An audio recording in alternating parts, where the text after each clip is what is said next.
Hello friends, welcome to Creative Medicine. In this lecture, we will learn about. Hello friends, welcome to a new chapter today. And in this chapter, we will learn about psychiatry.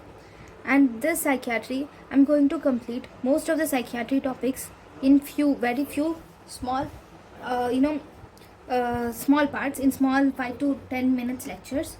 The whole psychiatry will be completed, and I'll upload the notes too, so that it becomes easier for us to understand. So the first psychiatry. In the psychiatry, first we should know who coined this term psychiatry. This term psychiatry is mainly coined by Johann Christian Riehl. There is a person called as Johann Christian Riehl. He has coined the term psychiatry. In psychiatry, what is most important? In psychiatry, what is most important is history taking. The history which we take is the one which will let us go to the diagnosis. Here, the investigations are very minimal. We don't have much investigations for which will help us to go to the diagnosis in psychiatry. In psychiatry, what we basically concentrate on is history taking. So, history taking is taken from the patient, and history taking is also taken from the informant in psychiatry. And this history taking which we take from the informant, this history should be reliable. When will we call that the history which we take from informant has reliable? Then the reliable history is basically found out by something called as, there is a mnemonic which is 5 C's. That is, this include consistency. What is consistency? Consistency is if the information should be same in all the interviews that the informant gives. Then it should be coherent. Coherent is it should be logically connected to each other. The first thing and the last thing which the informant tells, that should be logically connected to each other, and it should be in the chronological order. Chronological is from the recent to the past. That is, there should be an order in which the informant can give us the information. And closeness of the patient. The informant should be very close to the patient and concerned to the patient. He should have the concern to the patient. So, among all this, what is important in medical legal cases? This concern is the thing which is very important in medical legal cases. In medical legal cases, this concern is important. Okay? Then, the one more important thing is adequacy of the information. The information should be adequate. It should be adequate so that we can reach the final diagnosis. Next, once we have learned about the information and reliability, now we should see what is mental status examination. What do you see in this mental status examination? This mental status examination, we need the behavior of the patient, and appearance of the patient is important. Which clothes he is wearing? Is he clean and neat, or is he dirty and not wearing proper clothes, appropriate clothes? So that will tell us a lot about the patient. And behavior of the patient, is he good, is he rash or is he smooth? So all that varies, all that is important in psychiatry. Then speech. The speech, what is important in speech? Speech can be slow or speech can be rapid. If the speech is rapid, then we can call it as mania. In mania, the speech of the person is rapid. Then we have one more important thing, that is about mood and affect. What is this mood and affect? These mood and affect will tell us about the emotion. So this mood and affect, what is mood? Mood is a longitudinal emotional state. Mood is longitudinal emotional state, whereas affect is cross-sectional emotional state. If you see, the mood is internal emotional state, okay, whereas affect, it is shorter.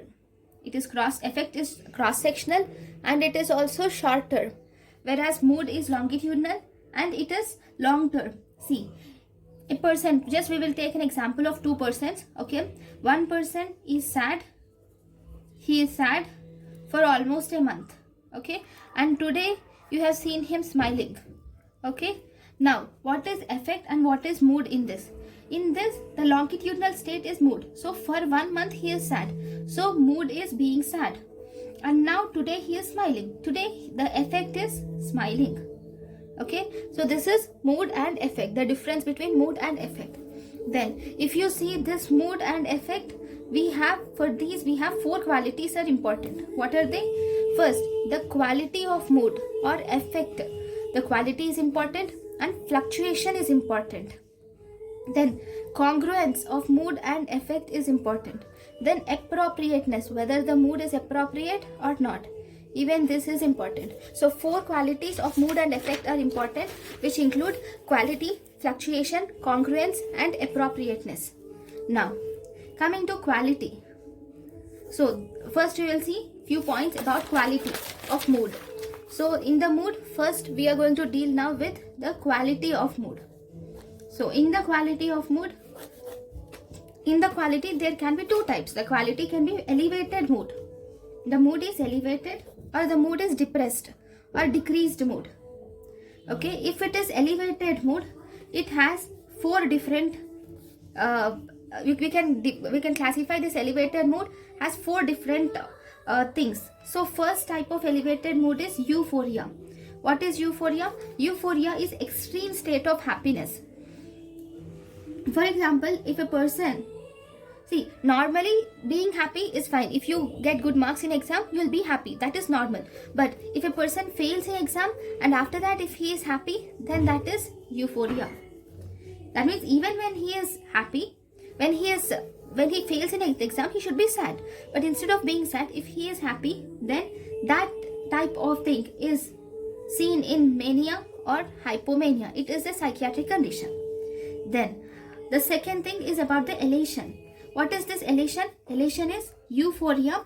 If we add euphoria to this euphoria, if there is increased psychomotor activity, then these together is called as elation. Okay, that is when he failed in the exam, he is happy and he is also running. He is running from here and there and telling everyone that he is happy because he failed in the exam. That is elation. Then we have, if this euphoria, to this there is increased psychomotor activity, to this if there is delusion of grandiosity is added. Okay, in this state, if there is 3 are there, that means euphoria, increased psychomotor activity, and delusion of grandiosity. If all these 3 are acted, we can call it as exaltation. Okay, then there is one more thing, which is one. So we have increased mood, we have euphoria, elation, and exaltation. We have one more which is called as ecstasy. What is this ecstasy? Ecstasy is extreme state of happiness. He is very, very happy. We don't know why, but he is very, very happy. Okay, that is extreme state of happiness. So all these, euphoria, ecstasy, elation, exaltation, all these are present either in mania or hypomania. Then depressed mood. If you see depressed mood, it has only 2 types. Okay, decreased mood, not depressed, it is decreased mood. Decreased mood can be 2 types. One, we have dysphoria. Second, we have depressed mood. So in dysphoria, here there is, the patient is always irritable. He is even angry for smaller things. Just for if a book is turned open, then he might be angry. We don't know why, but he is angry. He gets angry even for smaller things. So that is dysphoria. And there is also depressed mood. In depressed mood, he is always sad. Okay, he is always sad. So that is seen in depression. Okay, so these are the quality of mood. Okay, then there is one more second thing of mood. Second characteristic of mood is fluctuation. So this fluctuation can be normal. Normal is, we have this, if this is the timeline, if the mood is normal. Okay, this is normal mood. Then what are the abnormalities in fluctuation of mood? One, we have labile mood. Labile mood is, see, there will be first he will be very happy, at the same time suddenly he gets depressed. Suddenly he is happy, suddenly he is depressed. So these are the fluctuations which you see in labile mood. Then the third, we can have affective flattening or blunting. What do you see this in affective flattening or blunting? See, this is the normal line, baseline, but always he will be emotionally blunt. Okay, he will be mostly sad. So this is seen in schizophrenia, and this labile mood is seen in mania. Okay, now the third property is about the appropriateness. What is appropriateness? Appropriateness is if the environment, this is the environment to this environment, the patient should the patient's emotional state should match to this environment. That is, for example, if there is a funeral going on, okay, if there is a funeral going on, then what does the patient be? What does the patient's mood be? The patient's mood should be sad. But if there is a funeral going on and if the patient is happy, then this is called as inappropriate, and this can be called as mania. Okay, this is appropriateness. Fourth, we have the fourth characteristic is congruency. What is congruency? That is, this is in internal comparison.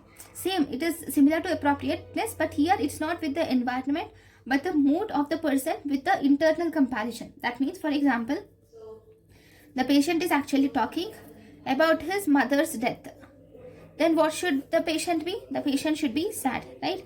But when he is talking about his mother's death, if he is happy, then we call it as the mood is incongruent. That means he should be sad, right? When he is talking or when he is remembering the sad things, he should be sad.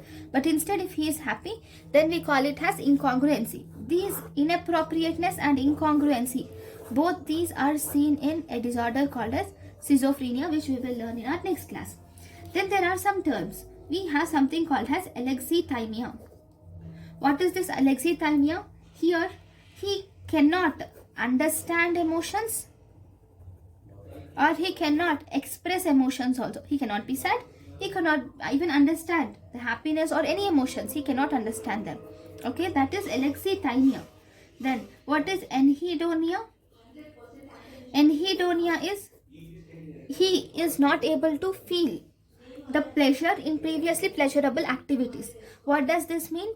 This means previously when he goes to a park, he went to a park, okay, and in the park he used to see the nature and he used to be very happy.